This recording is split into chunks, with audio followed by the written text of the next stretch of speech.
நீங்க எப்பவாவது ஒரு பிரமாதமான ஐடியாவை யோசிச்சு, வாவ் இது முற்றிலும் என்னோட சொந்த கற்பனை அப்படின்னு ரொம்ப பெருமைப்பட்டிருக்கீங்களா? ஹம் நிறைய பேருக்கு அந்த மாதிரி தோணி இருக்கும். ஆமா, உலக புகழ்பெற்ற தத்துவஞானி ஃப்ரெட்ரிக் நச்சேவுக்கும் தன்னுடைய தலைசிறந்த புத்தகத்தை எழுதும்போது அப்படிதான் தோணுச்சு. ஆனா உண்மை என்னன்னா, அவருடைய மூளை அவரை ஏமாத்திட்டு இருந்துச்சு. எக்ஸாக்ட்லி. பல வருஷங்களுக்கு முன்னாடி அவர் படிச்ச ஒரு விஷயத்த அவருடைய நனவிலி மனம், அதாவது அந்த அன்கான்ஷியஸ் மைண்ட் திருடி அதை ஒரு புது ஐடியா மாதிரி அவர் முன்னாடி நீட்டியிருக்கு. Welcome to the deep dive. கண்டிப்பா, இது ஒரு ஃபேசினேட்டிங்கான டாபிக். இன்னைக்கு நம்ம கிட்ட இருக்கிற சோர்ஸ் மெட்டீரியல்ஸ் மூலமா கார்ல் ஜி யுங் தன்னுடைய சைக்காட்ரிக் ஸ்டடீஸ் முதல் தொகுதியில மனித மனத்தோட இருண்ட மர்மமான பக்கங்களை எப்படி அறிவியல் பூர்வமா அக்குவேர அணிவேரா பிரிச்சு மேஞ்சிருக்காருன்னு பார்க்க போறோம்.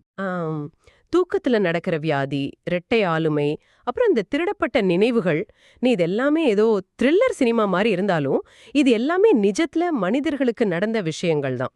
ஆமா, நாம எல்லாருமே நம்ம மூளையை நாம தான் கண்ட்ரோல் பண்றோம்னு ரொம்ப தீர்க்கமா நம்பிட்டு இருக்கோம்.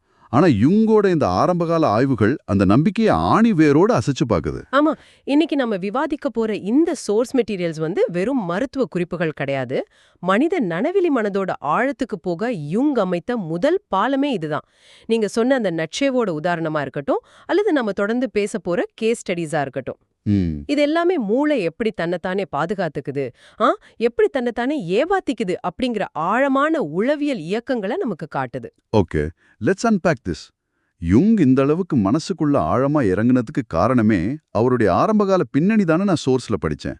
கரெக்ட். அவர் மனநல மருத்துவத்துக்குள்ள நுழைஞ்சதே ஒரு சுவாரஸ்யமான விபத்து மாதிரி தான் இருக்கு.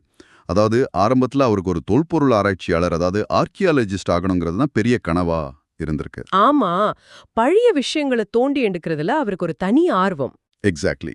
ஆனா அந்த கிராஃப்ட் டெப்பிங் எழுதின டெக்ஸ்ட் புக் ஆஃப் இன்சானிட்டி அப்படிங்கிற புத்தகத்தை படிச்சதும் அவருடைய மொத்த பாதையும் மாறிடுச்சு. அப்புறம் யூஜன் ப்ளூலரோட வழிகாட்டுதல்ல தன்னுடைய ஆராய்ச்சியை தொடங்கினாரு. ஆனா எனக்கு என்ன டவுட்னா, பழங்கால பொருட்களை தோண்டி எடுக்கிற ஒரு துறைக்கும் மனித மனசை படிக்கிற மனநல மருத்துவத்துக்கும் ரொம்ப தூரமாச்சே. திடீர்னு ஏன் இந்த ட்ராக் சேஞ்ச்? அங்கதான் விஷயமே இருக்கு. அந்த காலகட்டத்துல மனநல மருத்துவம் அப்படிங்கிறது ரொம்ப மேலோட்டமா இருந்துச்சு. மேலோட்டமானா எப்படி சொல்றீங்க?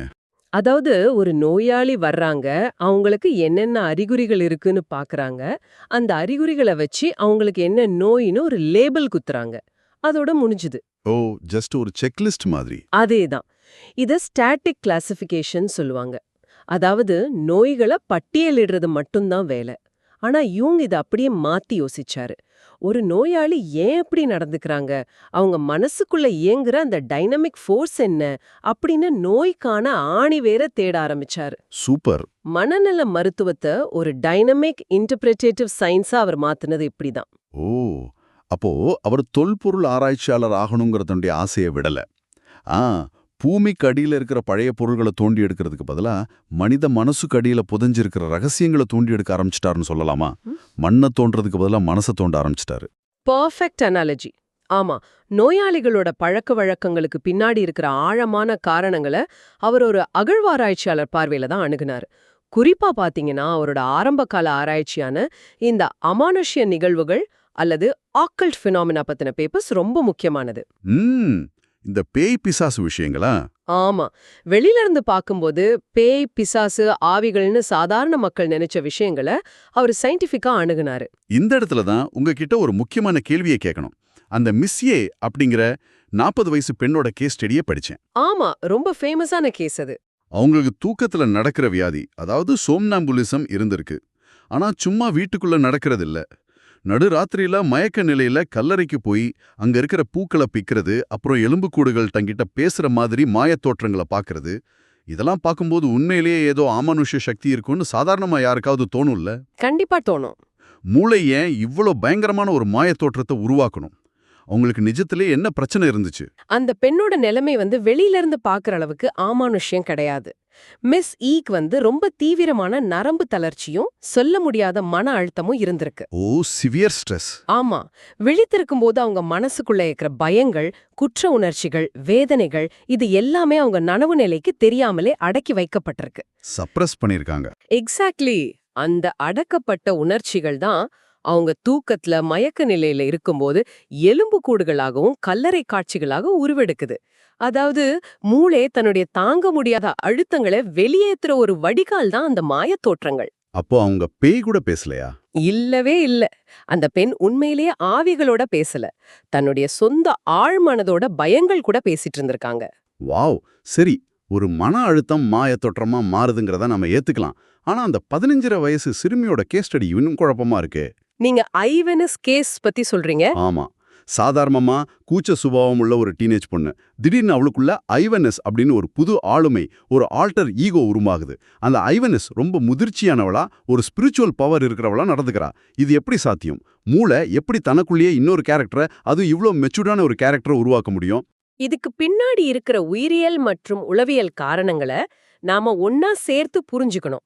அந்த சிறுமி பருவமடையிற காலகட்டத்துல, அதாவது பியூபர்ட்டி ஸ்டேஜ்ல இருந்திருக்கா.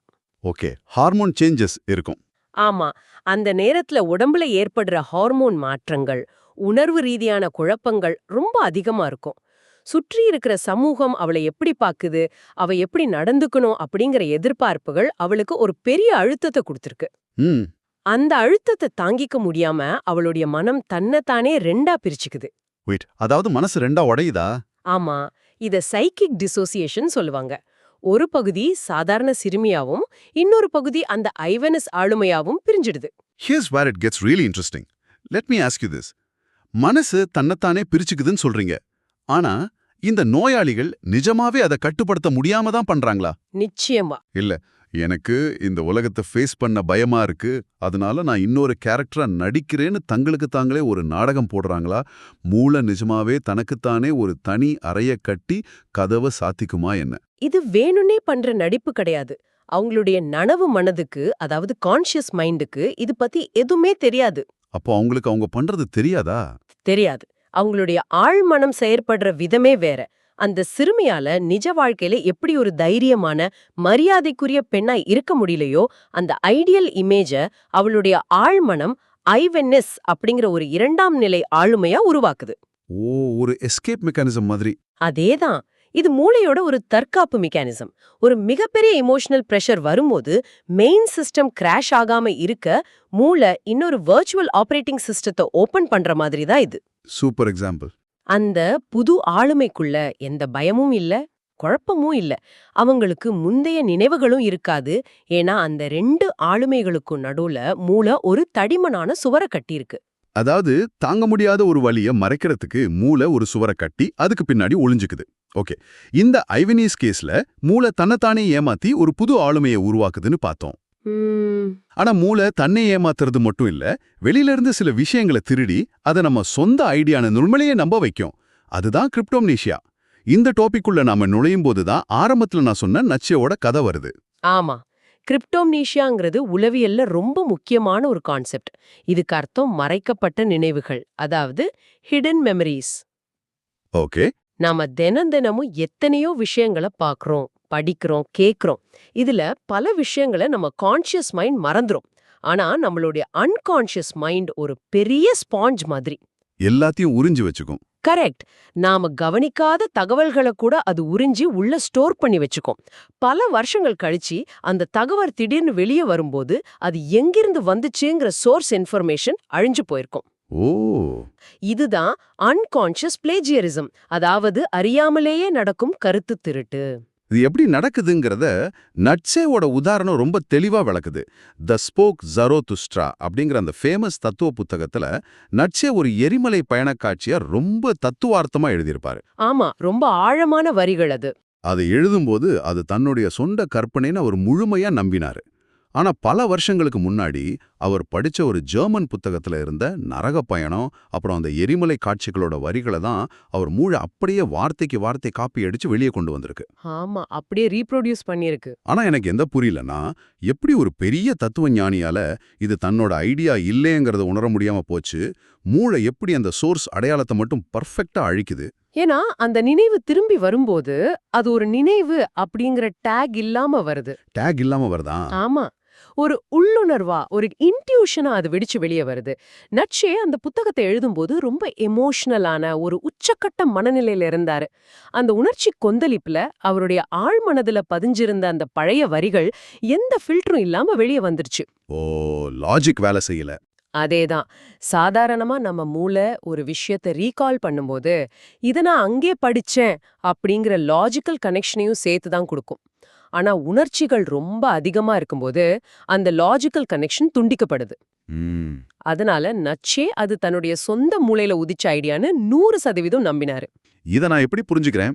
இது நம்ம கம்ப்யூட்டர்ல இருக்கிற கேஷ் மெமரி மாதிரி. நாம எப்போவோ பல வருஷங்களுக்கு முன்னாடி ப்ரௌஸ் பண்ண ஒரு பழைய ஃபைல சிஸ்டம் பேக்ரவுண்ட்ல நமக்கே தெரியாம டவுன்லோட் பண்ணி வச்சுக்குது. கரெக்ட். இன்னைக்கு நாம ஒரு புது ப்ராஜெக்ட் பண்ணும்போது அந்த பழைய ஃபைல தூக்கி முன்னாடி வச்சு, பாரு இது நீயே உருவாக்கின புத்தம் புது ஐடியா அப்படின்னு நம்மளையே முட்டாளாக்குது. இத கேட்குற உங்களுக்கும் உங்க லைஃப்ல இப்படி நடந்திருக்கான்னு யோசிச்சு பாருங்க. நீங்க ஏதோ ஒரு கவிதை எழுதிருப்பீங்க, இல்ல ஒரு புது டியூன் போட்டிருப்பீங்க. ஆனா அது எப்போவோ நீங்க கேட்ட உன்னோட காப்பியா இருந்திருக்கலாம். அதேதான். அந்த மறைக்கப்பட்ட ஞாபகங்கள் எப்போ எப்படி வெளியே வரும்னு யாருக்கும் தெரியாது. இப்போ இதிலிருந்து நாம அடுத்த ஒரு முக்கியமான கேள்விக்கு நகரலாம். சொல்லுங்க. மனிதர்களோடைய செயல்களை எது தீர்மானிக்குது? தர்க்க ரீதியான அறிவா, அதாவது இன்டெலெக்டா, இல்ல உணர்ச்சிகளா? ம். இன்ட்ரெஸ்டிங் கேள்வி. யுங் தன்னுடைய கட்டுரைகள்ல இத ரொம்ப ஆழமா அலசியிருக்காரு. குறிப்பா ஃபீலிங் டோன் அப்படிங்கிற ஒரு கான்செப்ட அவர் முன்வைக்கிறாரு. ஒரு குறிப்பிட்ட உணர்ச்சி நம்ம மொத்த சிந்தனையையும் எப்படி ஆக்கிரமிக்குது அப்படிங்கிறது தான் இது. இந்த இடத்துல தான் மாரல் இன்சானிட்டி மற்றும் மேனிக் மூட் பத்தின விவாதம் வருது சோர்ஸ்ல. உணர்ச்சிகள் நம்ம கட்டுப்பாட்டை மீறும்போது தர்க்கம் எப்படி அடிபட்டு போகுதுங்கிறத ஐடா அப்படிங்கிற நோயாளியோட கேஸ் ஸ்டடி மூலியமா யுங் விளக்கியிருக்காரு. ஆமா, ஐடாவோட கேஸ். ஆனா அந்த கேஸ் எனக்கு கொஞ்சம் குழப்பமா இருக்கு. ஐடா வெளிப்பார்வைக்கு ஒரு மன இறுக்கத்துல, அதாவது ஸ்டூப்பர் நிலையில இருக்கா. அவகிட்ட நேருக்கு நேரா கேள்வி கேட்டா ஒரு பதிலும் வரல. முகம் அப்படியே பிளாங்கா இருக்கு. கரெக்ட். அப்படி இருக்கும்போது அவ மூளை வேலை செய்யலாம் தானே அர்த்தம். அப்புறம் எப்படி உணர்ச்சிகள் அவளை கட்டுப்படுத்துதுன்னு சொல்ல முடியும்? அவளுடைய நனவு நிலை, அதாவது கான்ஷியஸ் மைண்ட் முடங்கி போயிருக்குது உண்மைதான். ஆனால் மூளை முழுசா ஷட் டவுன் ஆகல. ஓ, பேக்ரவுண்ட்ல ஓடிட்டு இருக்கா? ஆமா. யுங் அவளுக்கு செஞ்ச பரிசோதனைகள்ல ஒரு சுவாரஸ்யமான விஷயம் நடந்துச்சு. அவகிட்ட நேருக்கு நேரா உன் பேர் என்ன அப்படின்னு கேட்டா பதில் சொல்ல மாட்டா. ஆனா அவ கவனத்தை வேற எதுலயோது திசை திருப்பிட்டு, அதாவது அந்த டிஸ்ட்ராக்டபிலிட்டியை பயன்படுத்தி மறைமுகமா கேள்விகளை கேட்டா, அவளுடைய நனவெளி மனம் அந்த கேள்விகளை உள்வாங்கி முணுமுணுப்பாவோ அல்லது வேறொரு செய்கை மூலமாகவோ சரியான பதில்களை கொடுக்குது. வாட்? நிஜமாவா? ஆமா, இதுக்கு பேரு தான் ஆட்டோமேட்டிசம், தன்னிச்சையான செயல்பாடு. வெயிட், அதாவது கான்ஷியஸ் மைண்ட் அப்படிங்கிற செக்யூரிட்டி கார்டை தூங்க வச்சுட்டு பின்வாசல் வழியா அன்கான்ஷியஸ் மைண்ட் கிட்ட பேசி தகவலை வாங்குறாரு யுங். இது எப்படி சாத்தியமாகுது? ஏன்னா அந்த நோயாளி ஒரு குறிப்பிட்ட ஃபீலிங் டோன்ல சிக்கியிருக்காங்க. அவங்களுடைய அறிவுபூர்வமான சிந்தனை செயலிழந்து உணர்ச்சிகள் மட்டுமே ஒட்டுமொத்த மூளையையும் கண்ட்ரோல் பண்ணுது. ஓகே. அவங்களுக்கு நேரடியா ஒரு கேள்வி வரும்போது அவங்க மூளை டிஃபென்ஸ் மோடுக்கு போயிடுது. ஆனா அந்த கவனச்சிதறல் ஏற்படும்போது அவங்களுடைய லாஜிக்கல் மைண்ட் பிளாக் ஆகி ஆழ்மனதில் பதிந்துள்ள பதில்கள் எந்த ரெசிஸ்டன்ஸும் இல்லாம தானாகவே வெளிப்படுது. உணர்ச்சிகள் தர்க்கத்தை ஓவர்டேக் பண்றது இப்படித்தான். அப்போ இது இன்னொரு பயங்கரமான கேள்வியை கொண்டு வருது. என்னது? சிமுலேட்டட் இன்சானிட்டி, அதாவது ஒருத்தர் வேணும்னே பைத்தியம் மாதிரி நடிக்கிறாருன்னு வச்சுப்போம். ஆரம்பத்துல அது ஏதோ ஒரு காரணத்துக்காக பண்ற ஒரு நடிப்பு. ஆனா தொடர்ந்து அந்த மாதிரி உணர்ச்சிகளை அவங்க வெளிப்படுத்திக்கிட்டே இருக்கும்போது நம்ம ஊர்ல சொல்ற மாதிரி நடிச்சே நிஜமாவே பைத்தியம் ஆயிட்டான் அப்படிங்கிற நிலைமை வருமா? அந்த நடிப்பு எப்படி நிஜமான மனநல பாதிப்பா மூளைக்குள்ள மாறுது? இது ரொம்ப ஆழமான ஒரு உளவியல் மெக்கானிசம். நிச்சயமா மாறும். நிஜமாவா? ஆமா. நாம ஒரு குறிப்பிட்ட மனநிலைய தொடர்ந்து பாசாங்க செய்யும்போது மூளையில அதுக்கான நியூரல் பாத்வே ஸ்ட்ராங் ஆக ஆரம்பிக்குது. ஆரம்பத்துல இது நடிப்பு அப்படிங்கிற புரிதல் நனவு மனதுக்கு இருக்கும். ஓகே. ஆனா தொடர்ச்சியா அந்த உணர்ச்சிகள்லயே உழல்ம்போது எது நிஜம் எது பாசாங்கு அப்படிங்கிற கோட்டைய மூளை அழிச்சிடுது. அந்த நடிப்பு நனவிலி மனதோட ஒரு அங்கமாகவே மாறிடுது. Wow, that's scary. கொஞ்ச நாள் கழிச்சு அந்த நபர் நிஜமாகவே தன்னுடைய கட்டுப்பாட்டை இழந்து அந்த மனநிலைக்குள்ளேயே முழுமையா மூழ்கிடுவார். ஒரு பொய்ய திரும்ப திரும்ப சொன்னா மூளை எப்படி அது உண்மைன்னு நம்பிடுமோ அதே மாதிரி தான் இதுவும். So what does this all mean? இது உண்மையிலே நடுங்க வைக்கிற ஒரு விஷயம்தான். ஒருத்தர் ஏதோ ஒரு விஷயத்திலிருந்து தப்பிக்கிறதுக்காக ஒரு முகமூடியை போடுறாரு. ஆனா காலப்போக்குல அந்த முகமூடியே அவருடைய நிஜ முகமா மாறிடுது. அதேதான். கார்ல் யூங்கோட இந்த ஆராய்ச்சிகளை பார்க்கும்போது மனித மூளை எவ்வளவு பெரிய தந்திரக்காரன்னு புரியுது. தொல்பொருள் ஆராய்ச்சியாளர் ஆக நினைச்ச ஒருத்தர் மனித மனசுக்குள்ள இறங்கி எவ்வளோ பெரிய மர்மங்களெல்லாம் கண்டுபிடிச்சிருக்காரு. நிச்சயமா. இந்த விவாதத்தை முடிக்கிறப்போ இத கேட்டுக்கிட்டு இருக்கிற உங்ககிட்ட ஒரு முக்கியமான கேள்வியை நான் முன்வைக்க விரும்புறேன். சொல்லுங்க. நாம இதுவரைக்கும் பேசினதை எல்லாம் கொஞ்சம் கனெக்ட் பண்ணி பாருங்க. தாங்க முடியாத வலிய மறைக்கிறதுக்காக உங்க மூளை உங்களை ஏமாத்தி இன்னொரு ஆளுமைய உருவாக்க முடியும் அப்படின்னா, நீங்க எப்பவோ படிச்சு மறந்த ஒரு விஷயத்த உங்களோட சொந்த ஐடியான்னு 100% உங்களை நம்ப வைக்க முடியும் அப்படின்னா, இன்னைக்கு நீங்க எடுக்கிற முடிவுகளும் உங்களோட ஆழமான நம்பிக்கைகளும் உண்மையிலே உங்களுடையது தானா? ம். அல்லது உங்களுக்கே தெரியாம உங்க மூளையோட இருட்டு அறையிலிருந்து இயக்கப்படுற ஒரு நாடகமா? கொஞ்சம் நிதானமா யோசிச்சு பாருங்க. அது உண்மையிலேயே ஒரு பயமுறுத்தும் கேள்விதான். Are we really in control? Think about it. இந்த மாதிரியான இன்னொரு சுவாரஸ்யமான அலசலோட உங்களை நாங்க சந்திக்கிறோம். இவ்வளவு நேரம் கேட்டதுக்கு ரொம்ப நன்றி. இந்த Tamil voice reads channel monetisation இல்லாம தான் நடக்குது. இந்த ஆடியோ புத்தகம் உங்களுக்கு பயன் தருதுன்னு நினைச்சா இந்த முயற்சி தொடர்ந்து போக உங்க ஆதரவும் மிகவும் உதவும். என்னுடைய இந்த முயற்சிக்கு நன்கொடை அளிக்க விருப்பம் இருந்தால் டிஸ்கிரிப்ஷன்ல கொடுக்கப்பட்டுள்ள UPI ID மூலம் வழங்கலாம். உங்களால் முடிந்த அளவு போதும். சிறிய ஆதரவும் பெரிய உதவிதான். இந்த வீடியோ உங்களுக்கு பயனுள்ளதாக இருந்தால் சப்ஸ்கிரைப் பண்ணுங்க, மற்றவர்களுக்கும் பகிர்ந்து கொள்ளுங்கள். இந்த கருத்துக்கள் அவர்களுக்கும் தேவையாக இருக்கலாம். லைக் பண்ணுங்க, உங்க கருத்துக்களை காமெண்ட்ல பகிருங்கள். மனப்பூர்வமான நன்றி.